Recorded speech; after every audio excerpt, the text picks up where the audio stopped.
everyone, welcome to Faith St. Jules. Thank you for joining me today. It is Monday, which means it's time to motivate and uplift. And today we are going to be talking about what lies beneath contentment versus comparison. What do I mean by that, you guys? Well, contentment is being satisfied with where you are and how you are living.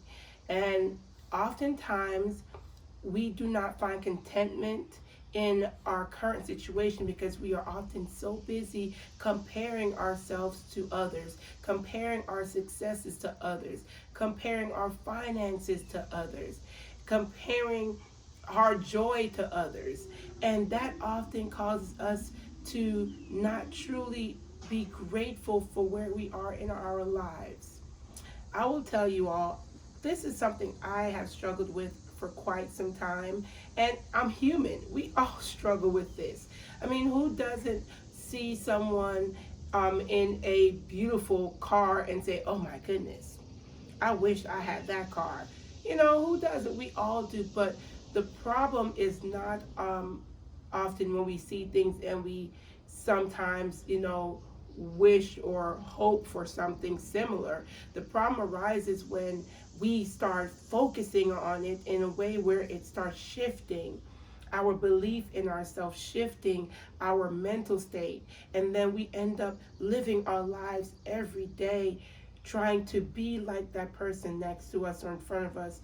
We can't live like that. We can't be peaceful like that, because at the end of the day, there's always going to be someone on another level to compare yourselves to, and you'll end up living your life comparing yourself to everybody around you, and that is not healthy, you guys. It's not healthy mentally, physically, in any way, shape, or form.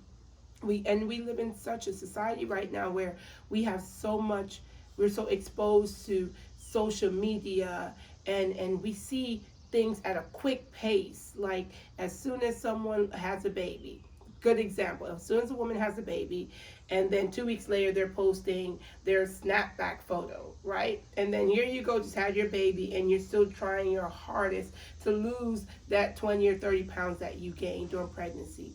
Then you're looking at this woman, you're like, man, what's wrong with me? Why didn't I snap back like that? I'm eating properly, I'm working out. Why am I not getting the results that she's getting?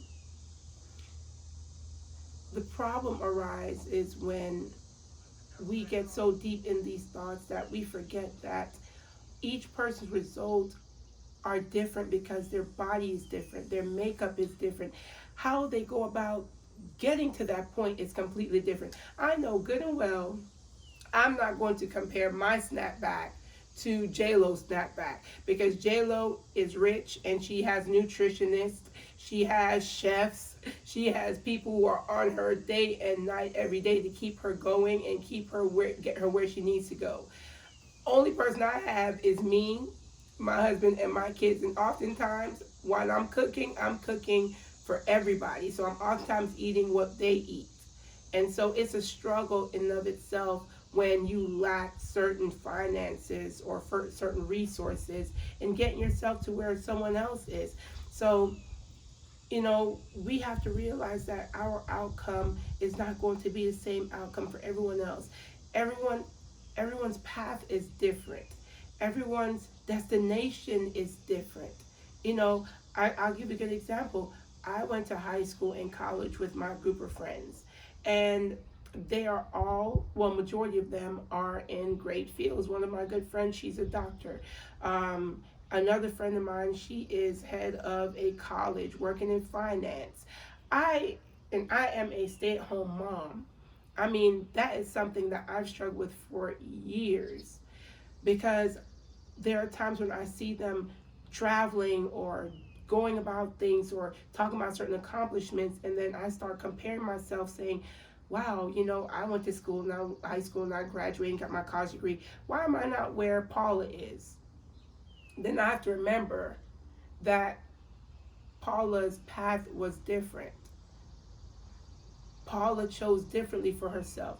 Paula took all her time to go through school. And then when she got out of school, she took that time to go to college for all these years. And Paula is single with no kids. I'm not in the same boat as Paula. I can't compare myself to where Paula is in her life. It's an unfair comparison. And comparing myself to Paula and where Paula is versus where I am is going to drive me insane. And I know, because I have driven myself insane many times comparing myself to others and what they have compared to what I do not have.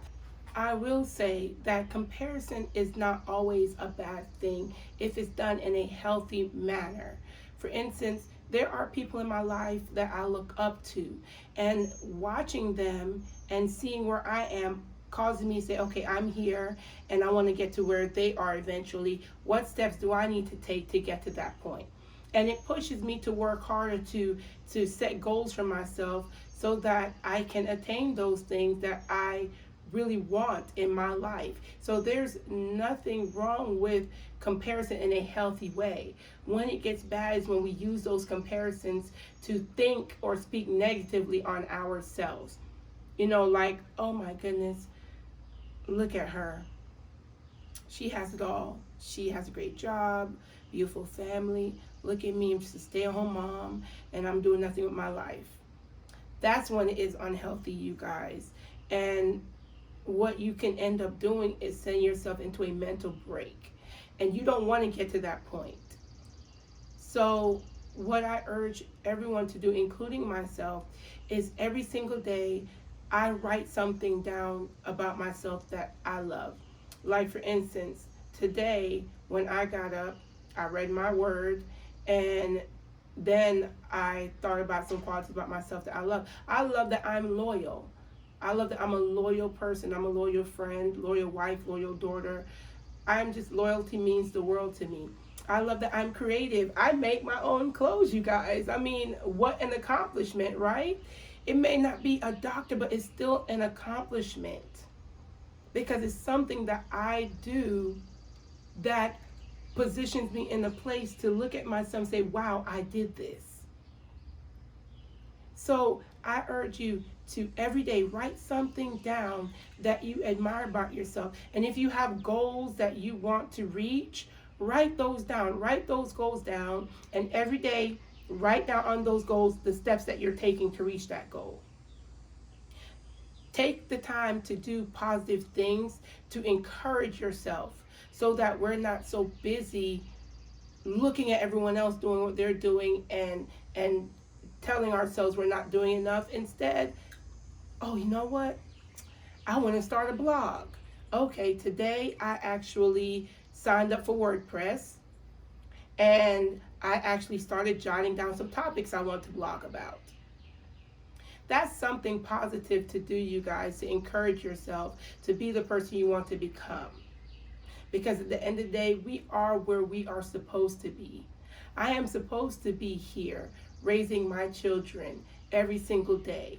That is where I have been placed, and that is where I am supposed to be. And in the midst of doing that, I'm preparing myself for other things that I want to do, because I know that my children will not always be in my house. So I have to also prepare myself for something that I want to do for my future. And something that I love to do, you guys, I'm going to let you in on it. I love to motivate and inspire people. I love to uplift people. I love to make people smile. I love to make people feel good about themselves. That is why I started Motivation Mondays, because I wanted to take my platform to build someone else up, to make someone else feel good about themselves, to help someone else realize their importance in this world. So I hope that what I said today, you guys, gets in here, touches here, and you put it into action, because you are all amazing, you are all beautiful, and you all have something to offer. Thank you for watching today, and please, if you have any comments to add to what I have said, because I love to hear what you guys have to say, your messages uplift me as well, go ahead and comment below. And don't forget to subscribe to my channel so that you always get alerts when I post new content. Thank you guys again. You have a wonderful and blessed day. Stay encouraged. Stay motivated. Bye.